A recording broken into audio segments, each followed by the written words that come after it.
September 1943. In the cold fjords of northern Norway, inside Kafjord, lies the mighty battleship Tirpitz, a constant threat to Allied Arctic convoys. She was not just a ship, but a strategic nightmare, forcing the Royal Navy to divert resources and limiting operations elsewhere. British engineers searched for a solution and created something unusual: the tiny submarines known as X-craft, armed with massive explosive charges. This daring idea became Operation Source, a plan to trap the giant with stealth and surprise. X-craft were only 51 feet long, with a crew of 4 men squeezed into a cramped steel tube. Each submarine carried 2 detachable explosive charges, each weighing 2 tons, designed to be released beneath the enemy ship. The project was championed by Commander Cromwell Varley and Admiral Max Horton, with full support from Winston Churchill. Training took place at HMS Varble, a converted hotel on the Isle of Bute in Scotland, where crews prepared for their most dangerous mission. On September 11, 1943, 6 X-craft left Scotland, towed by full-size submarines: HMS Truculent with X6, Stubborn with X7, Thrasher with X5, Sea Nymph with X8, Ceades with X9, and Scepter with X10. During the long tow, X9 was lost when her cable parted. She pitched down and sank with her entire crew. X8 suffered catastrophic leaks in her explosive charges. One detonated and damaged the craft so badly that she had to be scuttled. X10 developed mechanical failures and withdrew. That left only 3 submarines to continue toward Tirpitz: X5, X6, and X7.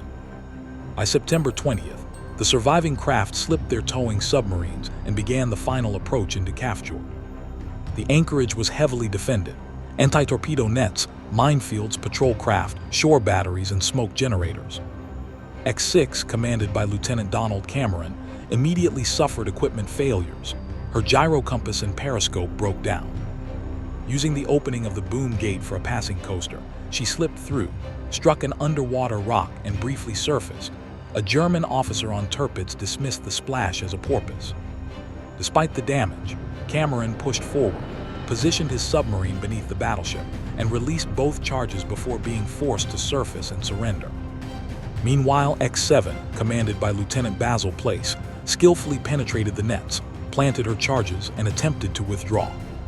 Caught in the nets on the way out, she was hammered by depth charges and gunfire. The submarine sank. 2 crewmen survived and were taken prisoner. 2 perished. As for X5, her fate remains uncertain.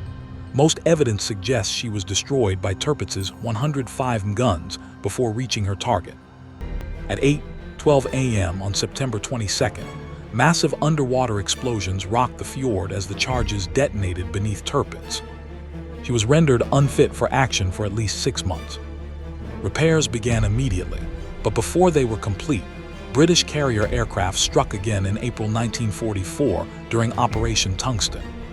For their courage, Cameron and Place were awarded the Victoria Cross, Britain's highest decoration. Other crew members received Distinguished Service Orders and Conspicuous Gallantry medals. Several were decorated posthumously.